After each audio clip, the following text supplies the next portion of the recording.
Entonces, si nos reunimos en base a temas importantes como estos, seguramente podremos ir llegando a consensos y en todo caso que se debatan estos temas importantes en el Congreso, reitero, en lugar de algunas leyes o proyectos que no tienen pues ninguna relevancia en la vida de la población.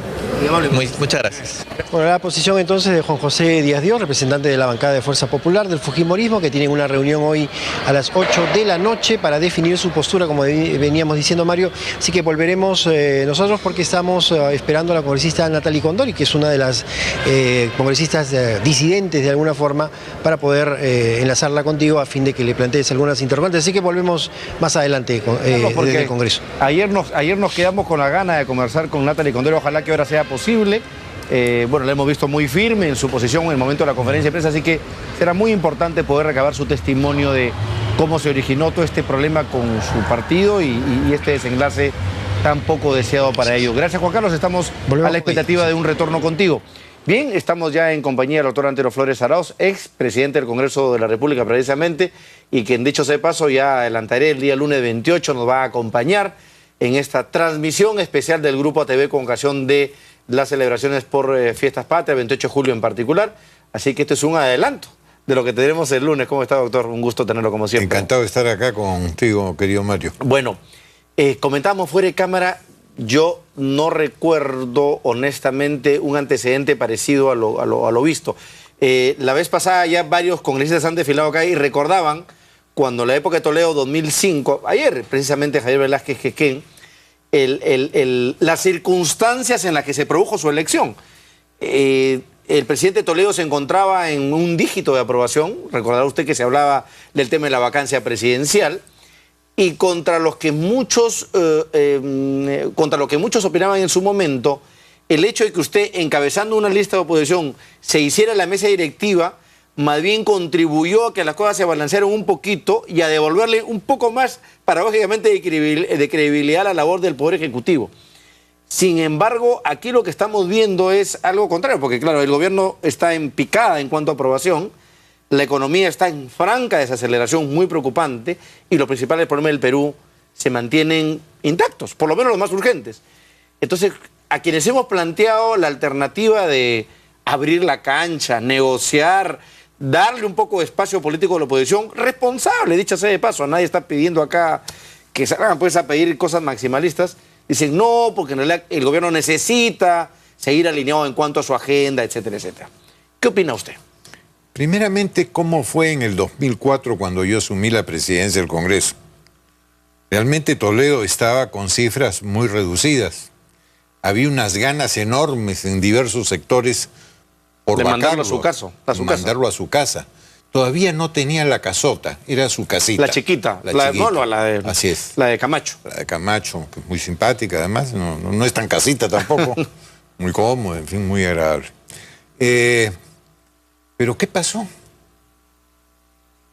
Se terminaron todo el tema de las famosas marchas que todas llegaban cotidianamente al Congreso, porque comenzamos desde el Congreso a negociar con los reclamantes y llamar a los ministros que tenían que ver sobre los temas para buscar en 5 o 10 minutos o máximo una media hora soluciones. Y así se encontraban. Se terminó con las marchas, se terminó con la intranquilidad. Desde la presidencia del Congreso incluso se despachaba con los ministros, se buscaban soluciones. Oigan, fue un año de tranquilidad, no de efervescencia. Fue todo lo contrario a lo que decían las aves de mal agüero que iba a suceder. Algunos dicen que eso significa que no hay que tenerle temor a que alguien presida desde la oposición al Congreso.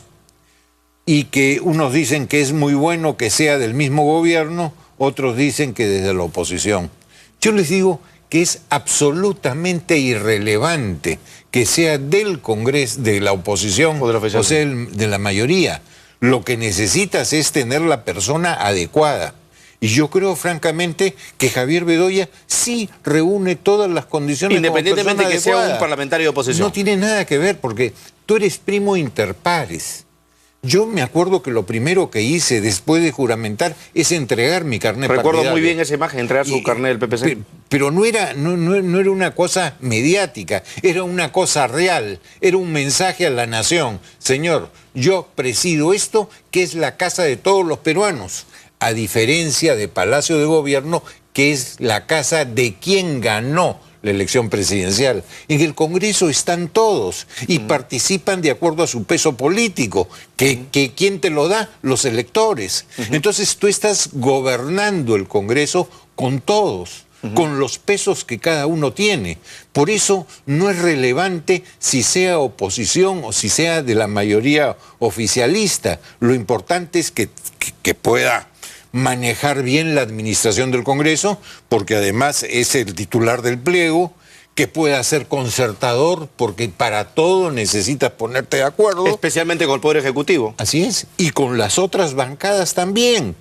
Otro temor que había es, oigan, no le va a dar preferencia a los proyectos del Ejecutivo. Mentira, si el Poder Ejecutivo dice que lo presenta con preferencia y con urgencia, tienes que dárselo porque los manda la Constitución. Otros decían, bueno, va a hacer lo que le dé la gana el presidente en las comisiones. Mentira, señor. En las comisiones cada bancada tiene la misma proporción que tiene en el Pleno. Después otros decían, se va a terminar con la cuestión multipartidaria para las representaciones internacionales, etcétera. Mentira también, porque normalmente lo haces multipartidario y si no lo haces así, la prensa, mira, te crucifica.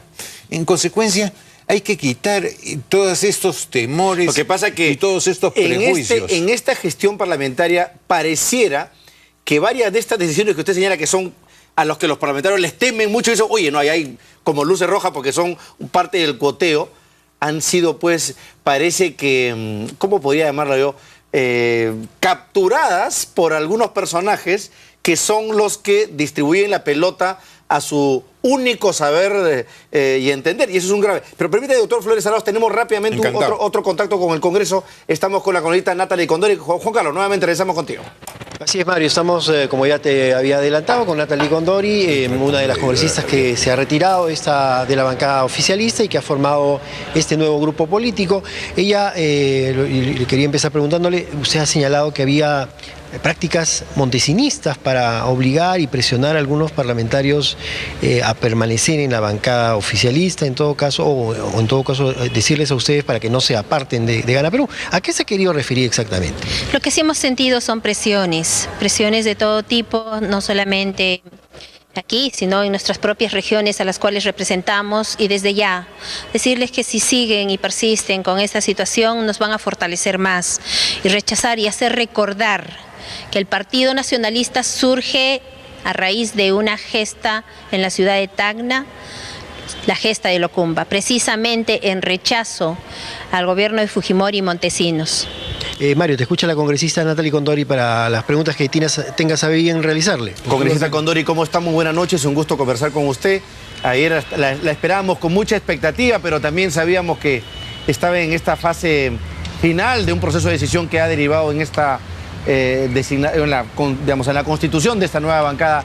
Yo tenía mucho interés en preguntarle cuándo empezaron los desencuentros con Palacio de Gobierno y con los dirigentes de su partido. ¿Cuándo se iniciaron estos distanciamientos, por llamarlo de alguna manera? Bueno, creo que ha sido esto desde el momento en que algunos integrantes que componían la Alianza Gana Perú decidieron retirarse de la bancada. No quisiera retroceder y respeto mucho a los colegas que integran la bancada oficialista, respeto mucho su decisión y lo único que quizá lo que nosotros, el paso que hemos dado el día de hoy, que quizá ellos no pudieron expresarlo, sirva para que se enmienden estos errores por el bienestar de la propia bancada. Pero ese distanciamiento, esa separación, ¿por qué se produce, congresista?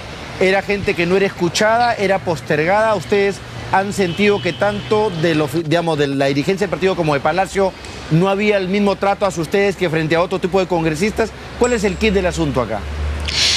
En la bancada oficialista éramos 43 parlamentarios, 43 elementos y líderes, cada uno de su región, no por gusto han llegado aquí a la representación nacional y que ahora les corresponde a ellos pues resarcir todo este tipo de situaciones que se han dado y que han decantado en una decisión que para nosotros no ha sido fácil, Mario, no ha sido nada fácil, pero que sí teníamos que hacerla por los principios y valores que llevamos cada uno con nosotros y sobre todo porque tenemos respeto al pueblo que nos ha elegido. ¿El Partido Nacionalista, a su juicio, es un partido democrático? Sí, ha llegado en las vías democráticas, ha llegado por las vías democráticas. No, pero ¿tiene prácticas democráticas en su conducción? No quisiera calificarla, Mario, pero yo quisiera que veamos cómo está la militancia, cómo está su organización partidaria y cómo está la participación de la bancada. Y yo creo que cada uno puede sacar sus propias conclusiones. Primeramente, congresista, ¿cómo van a votar el sábado? ¿Se van a abstener? ¿Van a sumarse? Porque ahora parece que hay una tercera lista, ¿no es cierto? Ya nadie sabe lo que va a pasar. Incluso temprano me contaron que por ahí se caía la alternativa de Ana María Solórzano porque sabían que no tenían los votos suficientes. ¿Qué va a hacer el grupo Dignidad y Democracia? ¿Es correcto? Dignidad y Democracia. Sí, nosotros hemos adoptado ya hemos llegado a una conclusión y un acuerdo dentro de todos sus componentes. Si esto persiste, si esta situación permanece aquí con la candidatura de la oposición y del oficialismo, nosotros mantendremos nuestro voto de abstención. Aquí termino, ¿no le parecería más consistente con la actitud que ustedes tomaron votar junto con la oposición congresista, digamos, con la idea de rescatar los principios que ustedes hoy día están demandando?